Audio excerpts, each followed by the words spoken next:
ప్రజాగళం బహిరంగ సభకు రావులపాలెం చేరుకున్న మాజీ ముఖ్యమంత్రి నారా చంద్రబాబు నాయుడు.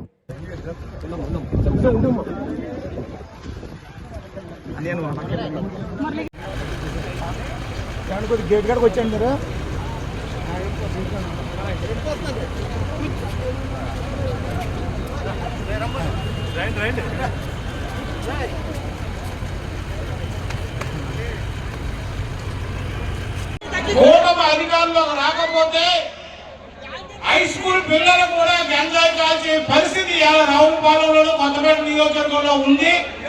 పిల్లల భవిష్యత్తు నాశనం అయిపోతుంది కాబట్టి రాజకీయాల్లోకి మళ్ళీ రావాలని యాక్టివ్ అవ్వాలని వచ్చడం జరిగింది.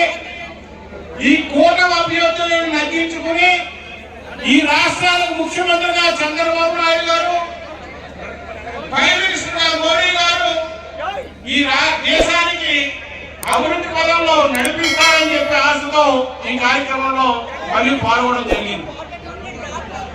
నవరత్నాలు అని చెబుతూ నవరత్నాలు ఆ పథకానికి ఏర్పాటు చేసిన